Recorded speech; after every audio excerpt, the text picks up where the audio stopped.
Well, folks, if you missed last week, we are in the second week of our series on Big Fat Mouth. Last week we talked about the idea of gossip, all right?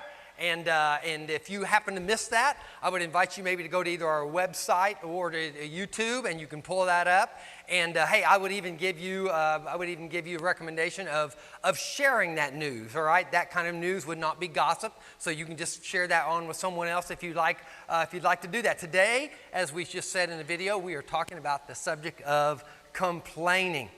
So I was sitting with my son, one of our sons, our third, Tyler, just the other day, a couple of weeks ago, and in the middle of a conversation, kind of out of nowhere, he had just gotten back from a business trip to Washington, D.C., and he looked at me, he said, "Dad," he said, I want to apologize to you for all the complaining and whining I did on our family trip to Washington, D.C., which kind of, I say out of the blue because the trip was 20 years ago.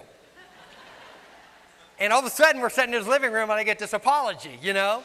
And then what had happened was I had been asked to do a family wedding out on the East Coast, and so we thought, hey, I'm a big kind of a history guy, and I thought it'd be really cool to take our sons out there and do Washington, D.C., and just let them enjoy some of the historical marks out there, you know?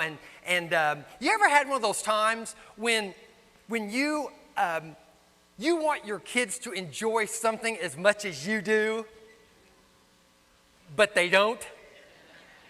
And how frustrating it is, it's like, hey, look at, and they're just kind of got that, yeah, the eye roll, the leg out, whatever. Ty was 13, and Ty, if you're watching this, I'm sorry, but you know it and I know it, all right?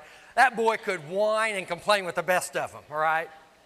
And so, one of the things I realized, and I did not realize, or I did not expect him to get this at that point in time at 13, but there was a little bit of irony as we're walking beside this reflective pool, and we're walking by the monuments, to memorialize the lives of men who had given themselves in so many ways, sacrificially, Washington and Lincoln, so that we could have independence, And the whole time he's just like, oh, how far is this? Just something didn't seem right. So as well as my son Tyler could complain, I would tell you that he is a sandlotter in the eye area of complaining and whining when it comes to a certain group of people that we find throughout biblical history. Basically, the Bible's about them. And they are God's children, Israel, all right? And they have been called his special or treasured possession. And if you know anything about the story, you'll know just briefly that God, although they were his treasured possession, God's plan for them, we don't know why exactly, was to spend 400 years in a foreign land, the land of Egypt. They were there most of the time under incredible oppression, even slavery. As in most living in any kind of pagan country, there was a sense of spiritual impoverishment or destitution right in that time. And so God brings up, as we know, this man by the name of Moses, who is going to be a leader, and he uses Moses to bring them out. But before he does that, all right, because Pharaoh's not going to let his workforce go, he brings all kinds of plagues in. Incredible plagues that could not be explained by normal weather conditions or just Mother Earth kind of stuff. I mean, flies and frogs and darkness and all the livestock dying and all kinds of crazy things. And even on top of that, most of these plagues, Egypt had suffered, and right across the fence line in the land of Goshen, right next door, Israelites sat and watched this whole thing happen, and no fly crossed the fence, no frog crossed the fence. It was an amazing thing. And so finally the time comes, plague after plague after plague. Pharaoh finally says, get out of here. They leave Egypt, not impoverished, but actually with all the silver and gold and goods of the Egyptians, who just pile it on them as they're leaving for whatever reason. Seems to be another God thing. And God takes them out in the desert, and he takes them on a trip. He takes them on a path that would be kind of, if you look at it, it's actually kind of an unnatural, not the usual path that they would be on. And again, if you know the story, you know they were not out there very long before they came to the Red Sea. And right before them is this huge, almost ocean kind of like thing, all right, the sea. And behind them, all of a sudden, Pharaoh has realized, my gosh, I have released my entire workforce. We got to do something about this. He gets his army together, and so they are sandwiched between the Red Sea and Pharaoh and his army. And they begin to whine and complain. We had it so good in Egypt. Why did you come bring us out here so we would die in the desert? We want to just go back. Moses, why are you doing this? Why are you doing this to us? And God hears their complaints, and he speaks to Moses, and as you know, what happens next is what we'll just call the big one.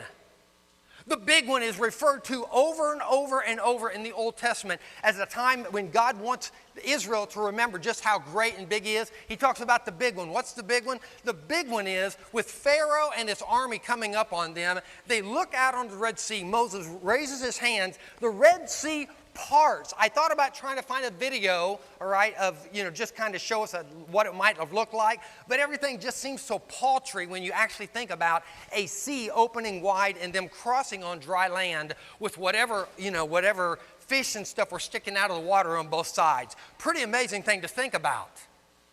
And so they get on the other side, and when Exodus 15, we find after this has all happened, of course, Pharaoh's army and his army go in, and the waters come crashing back. And in chapter 15, with the swords and spears and the chariots and Pharaoh's dead soldiers washing up on the seashore, we find Israel singing this song. Praise to God. He has taken such great care of us. He's such a good God. He has thrown the horse and the rider into the sea. The song ends. Their bellies full and safety and security. A song is in their hearts. 3 days later, we're thirsty. We're so thirsty. We've got water in front of us and it's bitter. And God hears their call and their cry. And the water becomes fresh. A week or two later, Exodus 16. 30 days after leaving Egypt, not 30 days after the big one, 30 days after leaving Egypt. So they've seen the plagues and they've seen the big one and they've been provided water for. And they start saying, back in Egypt, we had pots of meat. I don't think they remember so well. Back in Egypt, we had everything to drink that we wanted. And they begin to list all these great foods that they had. 3 things I will share with you about complainers that we learn from this and from our own lives. 1, complainers have short memories. Complainers have short memories. They can be nostalgic in a way, looking back and going, oh, everything was so good in the old days. Gosh, honey, didn't you love being in slavery? That oppression was great. Trying to make bricks without the straw and the mud. Those were the days. And the music was good too. They had experienced plagues. They had experienced this an amazing Passover, this deliverance out of slavery, all in the last 30 days, folks. The big one. Psalm 106, just reading it just the other day, and I came upon this. David, writing of these people, says, they soon forgot his many acts of kindness. They soon forgot. Instead, they rebelled against him at the Red Sea. He says later on in verse 13, yet how quickly they forgot what he had done. They wouldn't wait for his counsel. In the wilderness, their desires ran wild. Complainers have short memories.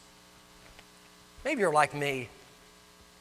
I think back on my life sometimes, and I realize that some of the times that God came through with some big ones for me, I mean, things that there's no other way, and God came through, that within 2 weeks or a month, I was whining, complaining again. I was thinking about this, and maybe, I don't know, maybe it's because when I look back and I see that before, when I was in trouble, when I was in pain, when I was hurting, when I was in need, and God came through, and so the next time I'm hurting, I'm in pain, whatever, that I just automatically assume that his plan for me is to pluck me out of that trouble, to pluck me out of the mud, to pluck me out of that problem, whatever, and that's not always the case. You know, we talk about millenniums being entitled all the time. We talk about kids, this sense of entitlement. But you know what I think? I really believe probably all of us have been living in some way entitlement, spiritual entitlement with God.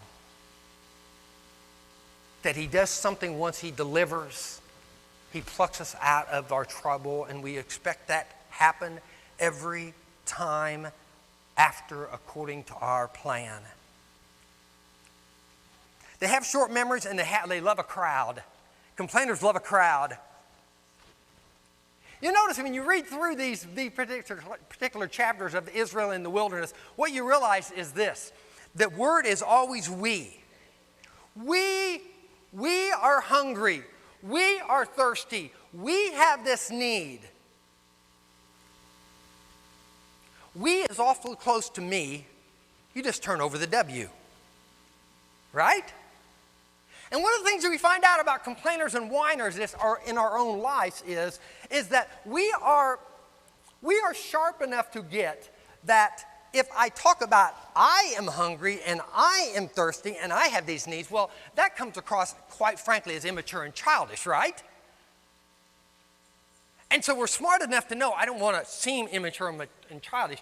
So if I can just get a couple people on my whine team and turn the W over and make it a we, then we has credibility, right? We has power. We takes the attention off my own childishness, and actually I can become the leader of the we team.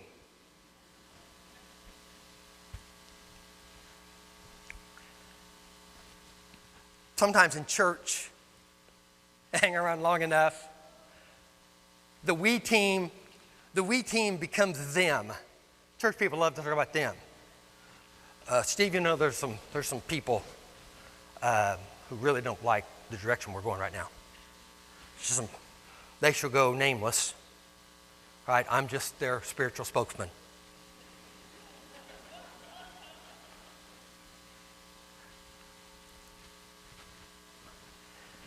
I don't know.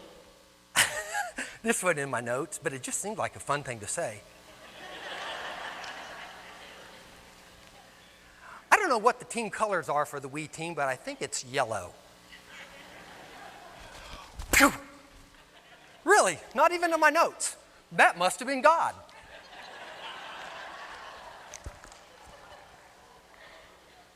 Complainers are nearsighted. Complainers are nearsighted. They are short memories, love a crowd. They are nearsighted. See, the thing about complaining, folks, is when you and I give in to complaining, when we give in to whining, it is because we are nearsighted. We have become so focused on our need at the time, our desire at the time. We are not having our needs met. Well, all we can see is this far. And the truth of the matter is God grows most of us in the tribulations and the tough times along the journey. He grows us in the wilderness, doesn't he? And so when we begin to complain and whine, we are nearsighted. We cannot see what God has for us. We forget what he was and what he has done for us. We forget his track record in our life. We forget the fact that on this journey, God is developing things in our life. He is growing himself within us. But complaining and whining keeps us seeing a very small circle. I'm naturally nearsighted. I mean, I just, if you take my contacts out, I have like 2400 vision or something. I mean, like doggone near blind. I mean, you don't want me driving a car without my contact lens. You don't even want me pushing a lawnmower without my contact lens. I mean, it's bad. All I can see, is just something very, very close to me, without my contact lenses. That's what That's what whining, complaining does to us. We're not able to see God's purpose, what He has for us. We're not able to see the promised land that He has for us. The focus is on my immediate desire. Speaking of lenses, speaking of our sight, let me just ask you this question. Go from the Israelites to us. What do you complain about the most? Got some problems with that? I mean, like I'm not sure about it? Ask your spouse if they're sitting next to you. I bet they have it right on the tip of their tongue. What is it, kids? Darn kids. Teenagers? The weather? Netflix not working? The lack of representative service for DirecTV? What is it? The government? Oh, don't get me started. Money, traffic. Terrible traffic in this town, isn't there? Terrible traffic in this town. The songs we sing in church. I was in Edmond just about a couple weeks ago over the 4th of July, and I walk into McDonald's, and they were running a little slow, and I ordered something, and there was a guy there, and I thought the guy was going to blow up. He's standing, you know, all the body language, murmuring, you know, doing this to nobody he knows particularly. Just literally, just, you know, on the counter. Finally says, so I guess this is everybody's first day here. He actually said that. I guess it's everybody's first day here. Can I say I wanted to kick somebody's butt in church? Can I say that? Okay. I wanted to kick his butt, all right? And I just have no patience with that. And it was taking long. It really was. I don't know who was at the helm, but it was taking long. He finally gets his stuff, and he husks out, and he's with, I'm assuming maybe his son and an adult friend. And the whole time he walks out, you know, he's just, and you could see him clear his car. I was like, man, boy, would I love to be one of those guys in the car with him all day long. Who wants to be around that? What do you complain about? Yeah, complainers can complain about anything. I was reminded the other day, read this report. It has been reported that pickles cause cancer. Pickles cause communism, airline tragedies, auto accidents, and crime waves. Don't laugh. I've got some statistics to prove it, okay? About 99.9% of cancer victims had eaten pickles sometime in their lives. So have 100% of all soldiers. 96.8% of communist sympathizers and 99.7% of those involved in car accidents and air accidents have eaten pickles at some point in time in their life. Moreover, those born in 1839 who ate pickles have suffered a 100% mortality rate. And rats force-fed 20 pounds of pickles a day for a month ended up with bulging abdomens and loss of appetite. Some have died. Complaining isn't age discriminatory, is it? I was with a like 11-year-old about 3 or 4 weeks ago. I'm telling you, that little boy, bless his heart, he complained the entire time I was with him. It didn't matter what. The quality of the air.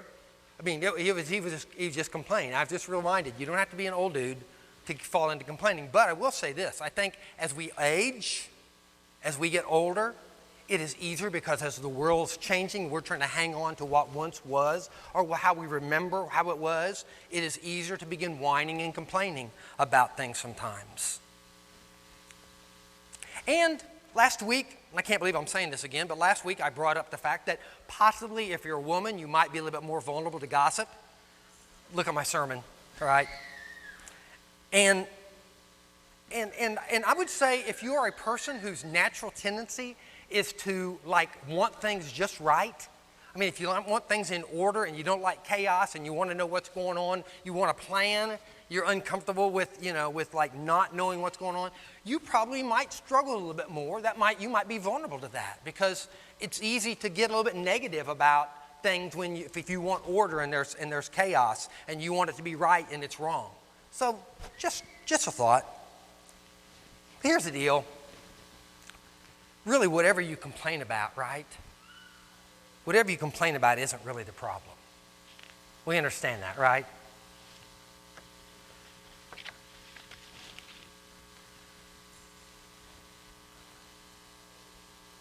The problem is that you have allowed Satan to take your eyes off a loving God who is committed to provide all that you need and who is committed to fulfill his perfect purpose in your life. I know that's hard to hear. So let's just be clear. Let's be clear in saying this, that in Exodus 16:8, Moses makes it very clear as God speaks through Moses. Then Moses added, "The Lord will give you meat to eat in the evening and bread to satisfy you in the morning." There's that kept promise. For he has heard all your complaints against him. What have we done? Yes, your complaints are against the Lord, not against us. See, in the same way, my kind of unknowing 13-year-old son, as we walked by the reflective pool in Washington, D.C., was walking by memorials to men who had been chosen by God to do something great for our nation and for us that we are still reaping the benefits of to this day in our beautiful, wonderful country.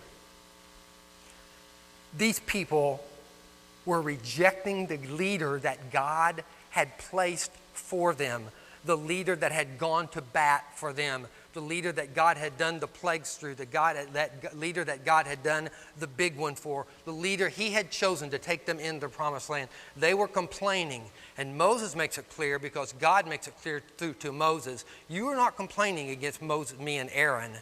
You are complaining against God. You don't believe he really cares for you, and you don't believe he really has the best in mind for you. Complaining does that for us. Complaining doesn't happen in a vacuum. And let's just take a moment and just be really clear.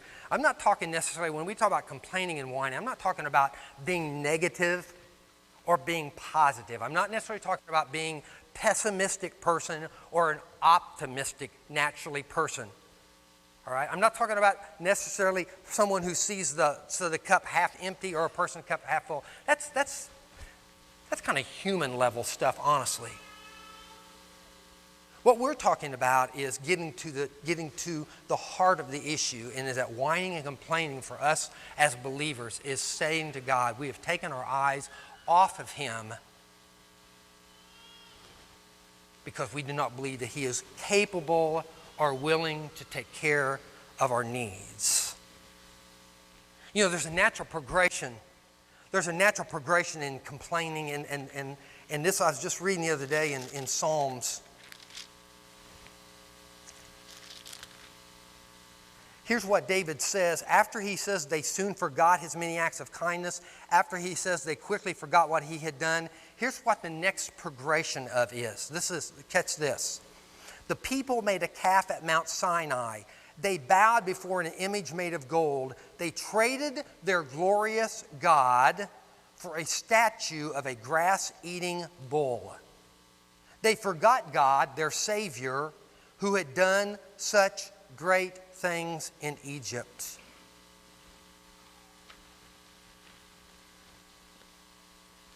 When we complain and whine, we take our eyes and our hearts off a loving God who is committed to loving us and committed to his plan for us. And as we do that because we do not believe he is capable or willing to meet our desires and our needs. And at that point, David makes clear that we become vulnerable to something else or to someone else that we believe might meet those inner desires. It says again in Psalm 106, their desires went wild in the desert. Now, you and I might not go out and build a calf made of gold in our backyard. Probably not. But folks, listen. When we give our lives and our tongues and our hearts over to whining and complaining, we become vulnerable to something else that we soon believe will meet those needs as we become more and more nearsighted. Be very careful. Be very careful. Now, I know at this point in time you're probably just expecting me to put the hammer down and kick your can. And that's really not my heart. Honestly, I want to encourage us, because as we whine and complain, we have taken our eyes off of loving God. Really what I want us to do in the next few minutes, I just want to encourage you all. I want to encourage us to how we can take our eyes that have been taken off God and how we can move those back on to God. Listen to what Paul says to the church in Philippi. He says, do everything without complaining and arguing so that no one can criticize you. Live clean, innocent lives as children of God, shining like bright lights in a world full of crooked and perverse people. Now, I would remind you, and some of you know this, and some of you might not, that this is not written, Paul is not in a palace. This is not written in a situational void here. This is not written from a palace. Don't complain, don't argue, don't whine. This is not even written from his back porch as he looks out over the trees and the red birds, and the robins and the squirrels and the bunnies. This is written from prison. This is written from a dank dungeon. I know you could spend all kinds of time trying to convince you about how bad those prisons were, but folks, it was a prison. It was a prison in the year 62, 63 AD. It was not a nice place whatsoever. We'll leave it at that. And so we got to ask the question, how? How do you not complain in that situation? How do you not whine? And the first thing I would share with you would be this. One, train your brain to see God's goodness. We have taken our eyes and thus our minds off of God's goodness. We have to begin to, so we won't whine and complain, we have to train our brains again to see God's goodness. Listen to what Paul says later on to the Philippians. And now, dear brothers and sisters, one final thing. Fix your thoughts on what is true. We spend a lot of time thinking about things that are not true. More on that later. Fix your thoughts on what is true and honorable and right and pure and lovely and admirable. Think about such things that are excellent and worthy of praise. And I would only say that Paul would not encourage us, challenge us to think on these things and fix our thoughts, folks, if these things were outside of our control. No, we are able to, with an intentionality, to choose what we think about. Now, things come into our mind sometimes and they feel like they weren't invited, but we decide whether they stay. Billy Graham said years ago, you might have heard, on thoughts of lust, you can't keep a bird from landing on your head. You can keep it from building a nest.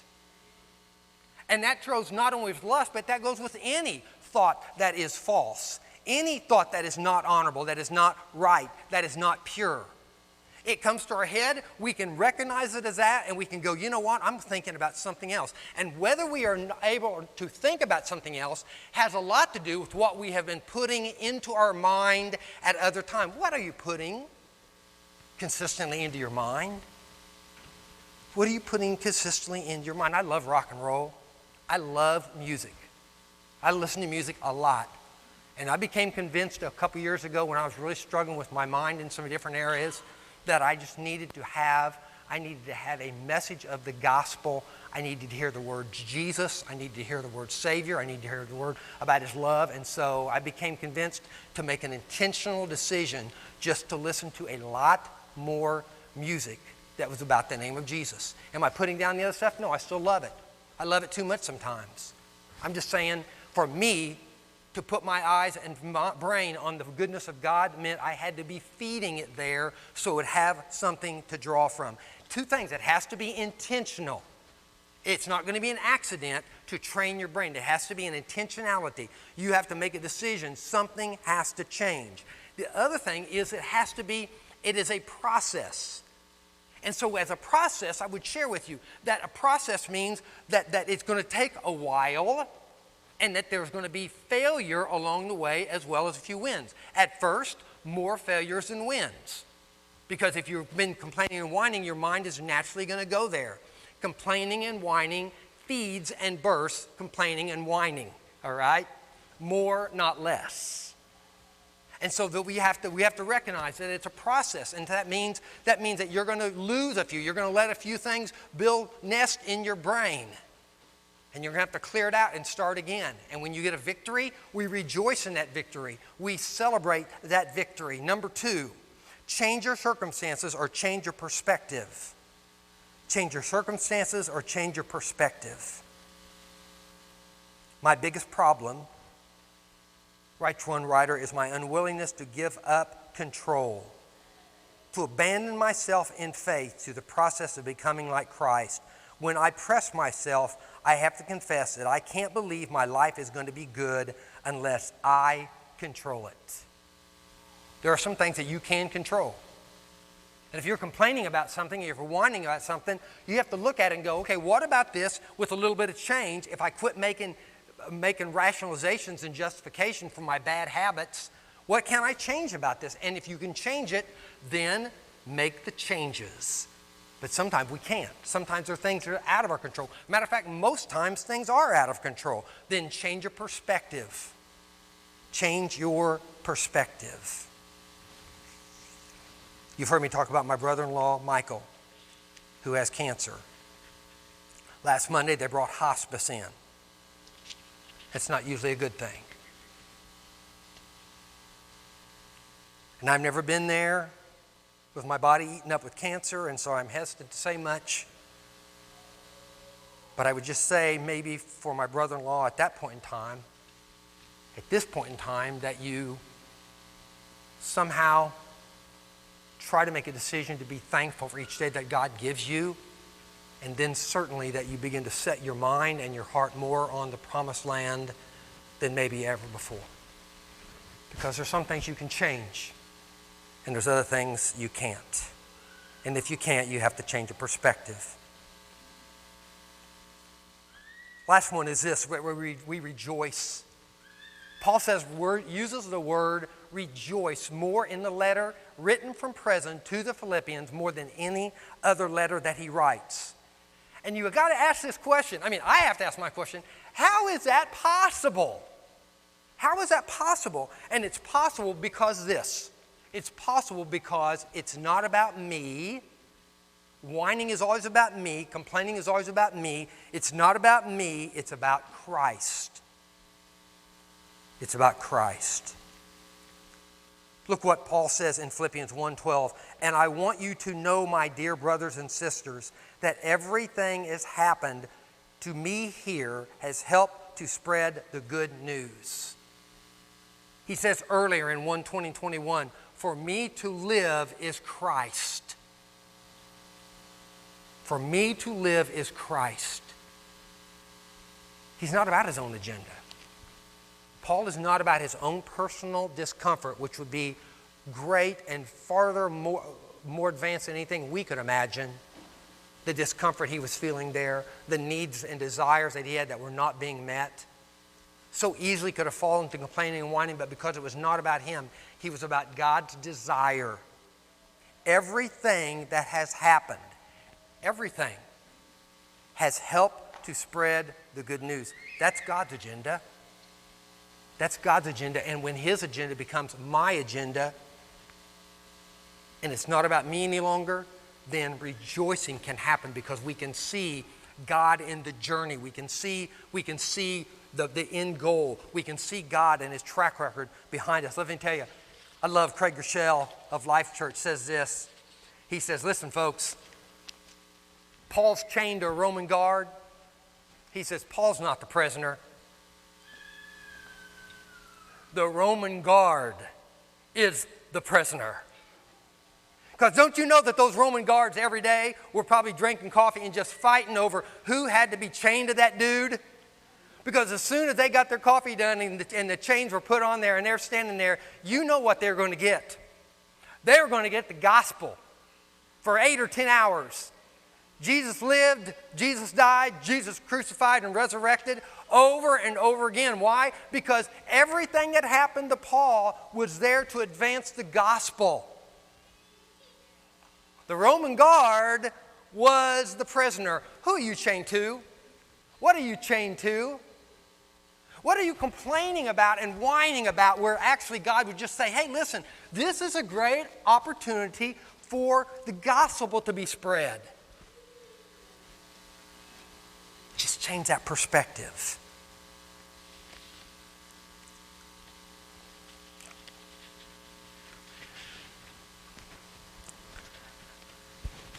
So here's a couple questions so we can make this real. Where have your eyes been taken off a loving God? By your complaining and whining about your partner, your child, your finances, your job, the traffic. Where have your eyes been taken off a loving God who's committed to you and committed to His plan for your life? Funny thing, I was in King Tire just the other day. I walked in and I asked this guy whose name is also Steve behind the counter. I said, Steve, how you doing? And he looked at me and he said something I didn't expect to hear. He said, Steve, honestly, I'm going through a lot of tribulation in my life right now. And then he paused and he said, but I understand from Scripture that that's when God does His greatest work in our life. It's the wilderness. It's the wilderness. Where have your eyes been taken off a loving God, and where is there the possibility of a grass-eating bull being built in your life that you have begun to look to other things to satisfy your needs and desires, to someone else, to an unhealthy relationship, taking God's money and putting it into something else to satisfy your desires? Let me ask you another question. What circumstances can you change if you just admit that you have some bad habits? If you just admit that you don't have to be this way? What circumstances can't you change? And a perspective has to change. And what good gifts that God has given you are you not even aware of because you're so caught up in this? And what perfect plan, maybe in your own personal desert, are you not aware of, you missing completely something He is trying to do, complete, grow, mature in your life, but you can't see it in your own personal wilderness?